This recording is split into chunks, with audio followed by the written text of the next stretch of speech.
Anne Capio, bienvenue. Bonjour. Bienvenue ici à Up to You pour votre café politique. Vous êtes conseillère départementale des Yvelines, maire adjointe d'Elancourt en charge de l'éducation et du numérique. On va parler de votre parcours, de vos engagements et puis bien sûr des dossiers que vous portez. Ça fait beaucoup de sujets à aborder au cours du prochain quart d'heure. Pour débuter peut-être la reconstruction de votre famille politique. Je voudrais commencer par ça. Aujourd'hui, la droite est en reconstruction depuis maintenant un an. Dans les Yvelines, notamment à l'automne, il faudra désigner un nouveau responsable départemental. Qui est votre candidat? Pierre Bédier, le président du conseil départemental, ou Alexandra Dublanche, conseillère régionale? Alors du coup, effectivement, les Républicains se remettent des dernières élections présidentielles et législatives où les résultats ont été pour le moins inattendus et a surpris effectivement notre famille politique. L'état de notre parti sur le département est à la peine. Il faut quand même dire les choses comme elles sont. La plupart des postes de députés ont été perdus. Voilà, il nous en reste plus qu'un à Mantes, grâce à Pierre Bédier d'ailleurs. Donc, moi je pense qu'on part de loin. Il nous faut quelqu'un d'expérience. Il nous faut quelqu'un de terrain. Et à mon avis, Pierre Bédier incarne un peu cette connaissance, expérience. Voilà, du terrain. Et des gens du terrain. C'est un homme, c'est un humaniste qui connaît bien les sujets de notre département. Donc, à mon avis, voilà, oui, effectivement, je soutiendrai plutôt sa candidature. Pierre Bédier. Et voilà. Vous pensez ensuite que l'union de la famille de droite sera possible? Forcément, forcément. D'ailleurs, c'est bien dommage d'en être arrivé là parce que voilà, il n'y avait pas.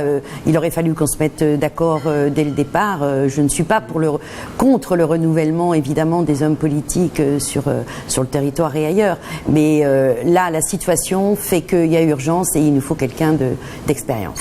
Aujourd'hui aux Républicains, vous vous y retrouvez justement. Est-ce que Laurent Wauquiez par exemple incarne bien votre famille politique? Écoutez, Laurent Wauquiez est un homme de valeur, c'est vrai. Je pense qu'il faut lui laisser sa chance. C'est vrai qu'on entend beaucoup de choses, ça a tendance à aller vers l'extrême droite, tout ça. Je suis pas sûre que ce soit bien fondé. C'est un homme de valeur, il faut lui laisser sa chance et avancer. Encore une fois, on part de loin aux Républicains, donc il faut qu'on se reconstruise. Vous avez adhéré quand aux Républicains? Alors en fait, moi j'ai adhéré un peu tard, j'ai adhéré en 2003, parce que je connais Jean-Michel Fourgousse depuis 96. Je n'étais pas encartée à l'époque, mais à force de le fréquenter, sans doute, je me suis dit qu'il fallait que j'adhère aux Républicains, qui est effectivement une famille dont je partage les valeurs et les idées, notamment pour l'éducation, qui est mon sujet favori, et le numérique. Et donc voilà, j'ai toujours été dans ma vie engagée, mais pas forcément politique. J'ai été présidente de fédération de parents d'élèves, la PEP pour pas la citer. J'ai toujours œuvré dans des sujets qui me passionnaient, et donc au bout d'un moment je me suis dit il faut y aller. Vous êtes passée, j'imagine, en tant que militante et adhérente des Républicains, par tous les sentiments ces 10 dernières années, 15 dernières années, entre les victoires et les défaites. Ces derniers mois ont été très difficiles? Oui, je peux pas dire qu'on a sauté au plafond, mais je crois que quand on est convaincu de nos valeurs et encore une fois des idées, on se décourage pas.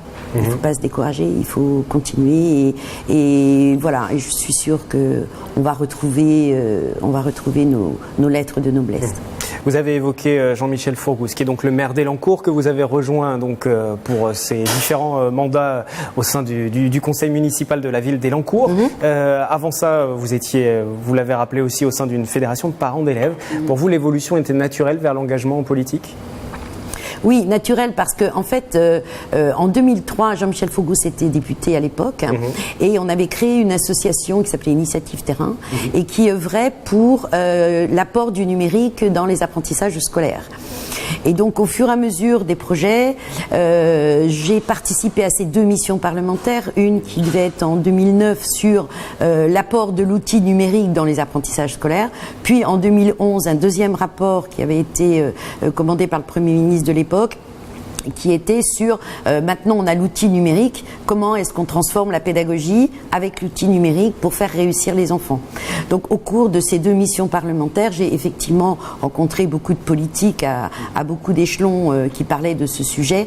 Et donc pour moi, oui, ça a été naturel de m'engager en politique pour faire avancer les dossiers. Mais vous vous étiez dit à un moment, un jour ou l'autre, je ferai de la politique. C'est quelque chose que vous aviez envie, quelque chose dont vous aviez envie, quelque chose J'ai toujours été intéressée, je suis d'une famille qui a toujours été intéressée par la politique, ils étaient républicains à l'époque UMP, et voilà, oui, mon grand-père était conseiller général, il y avait un gène quelque part qui fait que je pense que naturellement je suis arrivée à m'engager en politique. Alors à travers le biais justement du numérique à l'école, pour Elancourt, mais aussi pour le département, hein, je rappelle que vous avez aussi ce mandat de conseillère départementale, ces outils du numérique pour l'éducation, vous y croyez profondément? Ça va révolutionner, ça doit révolutionner l'éducation? Oui, c'est une révolution. Le numérique est partout dans nos vies aujourd'hui. Pourquoi l'école passerait à travers les mailles du filet pour le numérique? On s'aperçoit au fur et à mesure des expérimentations que l'on mène que le numérique apporte aux enfants confiance en soi, concentration, et mon objectif, bien sûr, c'est de faire réussir les enfants. Les résultats internationaux de la France, on va pas s'épancher dessus, mais ne sont pas bons. 27e au classement, ou 25e au classement international. Ouais, PISA. Donc il faut vraiment faire des choses. Et on a de la chance sur le territoire parce qu'on a un partenariat très très fort avec l'Éducation nationale qui partage nos idées et qui nous aide à mettre en place ces projets-là. Donc les projets, ça fait plus de 10 ans maintenant qu'on les a mis en place sur Elancourt, encore une fois en partenariat avec l'Éducation nationale.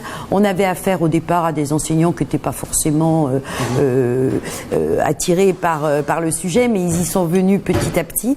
Et c'est grâce à eux d'ailleurs que maintenant Elancourt est quand même un modèle national et voire au-delà, puisqu'on a des visites internationales qui viennent voir nos écoles et qui viennent voir un petit peu les projets que l'on met en place. Donc maintenant l'idée c'est, on a développé sur Elancourt. Au niveau du conseil départemental, je participe effectivement à ce projet de développement du numérique dans les collèges, puisque c'est donc la compétence du conseil départemental. Et donc avec la création d'Yvelines numérique, qui fait que ça facilite beaucoup le déploiement de ces projets auprès des communes.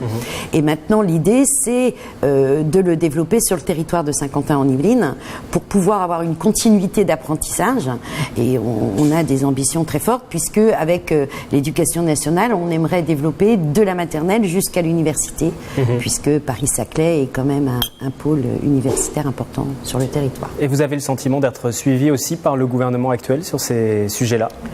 Alors, le nouveau ministre de l'Éducation nationale, M. Blanquer, est quelqu'un que j'apprécie beaucoup. Il a participé d'ailleurs aux missions parlementaires de Jean-Michel Fourgousse. À l'époque, il était à la DGSP. Enfin, c'était et on a toujours partagé ces idées de l'apport du numérique dans l'école. Donc, oui, pour moi, c'est un bon ministre et on a de bons partages sur ce sujet-là. Au niveau de la politique, on parlait de ce dossier du numérique, de l'éducation, qui sont les vos deux sujets de prédilection. Est-ce qu'il y a d'autres thèmes, d'autres fibres que vous avez en politique, de dossiers que vous souhaitez faire avancer ou... L'éducation me prend beaucoup de temps. C'est déjà. Il y a de quoi faire, effectivement. Il y a de quoi faire. Donc il y a beaucoup de choses à apporter. Depuis que je suis conseillère départementale, il y a tous les sujets aussi d'aide sociale qui m'intéressent, c'est d'actualité puisque on en parle au gouvernement en ce moment, mais tous les fléchages des aides sociales qui sont données en France, je pense qu'on pourrait mieux les flécher, mieux les accompagner et surtout mieux accompagner les ayants droit. Pour pouvoir considérer qu'une aide sociale c'est un palier, mais ça ne doit pas être pérenne et ça doit aider nos concitoyens à rebondir dans la vie. Est-ce que vous éprouvez une certaine lassitude en politique déjà ou pas du tout? Non, pas du tout. Au contraire, je trouve que on vit des moments difficiles et justement, ça donne encore plus envie de se battre et de faire des choses pour que pour améliorer la vie de nos concitoyens. Je considère le travail d'élu, moi, comme sur le terrain. Je n'aurais pas accepté n'importe quelle délégation. Pour moi, un élu, c'est quelqu'un qui doit être sur le terrain, qui doit connaître les gens individuellement si possible, les aider. On est là pour rendre service aux gens et moi, ça me passionne. Ça veut dire qu'un prochain mandat n'est pas à exclure, une prochaine candidature? Ah non, bien sûr que non. Bien sûr que non. En tant que tête de liste, peut-être cette fois-ci? Est-ce que maire, c'est un poste? Je brigue pas forcément une tête de liste. Non, moi, ce que je veux, encore une fois, c'est être utile pour les administrés. Je pense qu'un poste de maire adjoint est un poste important et que j'ai mon rôle à jouer dans ce domaine-là. Et non, tête de liste, pas forcément. Mais pourquoi pas? Non, ne me faites pas dire ce que je ne veux pas dire. On aura le temps d'en parler d'ici là, mais... Oui, bien sûr, voilà, les choses avancent vite, les situations changent et si un jour on me demandait et si on me disait vraiment on a besoin de toi, faut que tu sois, bien sûr, mais c'est pas le cas en ce moment. On va terminer par un questionnaire rapide comme à chaque fois dans cette émission. Votre livre de chevet? Alors, le livre de chevet, c'est un livre sur lequel je reviens régulièrement, en fait. Il s'appelle La Petite Poussette de Michel Serres. Et La Petite Poussette, en fait, ça vient du numérique encore. En fait, c'est La Petite Poussette parce que les jeunes poussent sur les tablettes. Et il explique très bien et très simplement la transformation de la société avec le numérique. Et je trouve que c'est bien de s'y remettre de temps en temps et c'est très instructif. Le dernier film que vous ayez vu au cinéma? Alors, c'est encore un film que j'ai revu. J'aime beaucoup Les Petits Mouchoirs de Guillaume Canet. Je trouve que c'est une bonne étude de la société, de l'amitié, de la solidarité et ça dit des choses très très vraies. Et artiste musical du moment pour vous? Alors, ou alors en ce moment, je suis branchée Cathy Melluin, qui est une jeune artiste canadienne qui chante du jazz et du blues. Et voilà, je suis beaucoup en voiture et ça me détend énormément. Merci beaucoup, Anne Capion, d'avoir participé au Café Politique. À bientôt.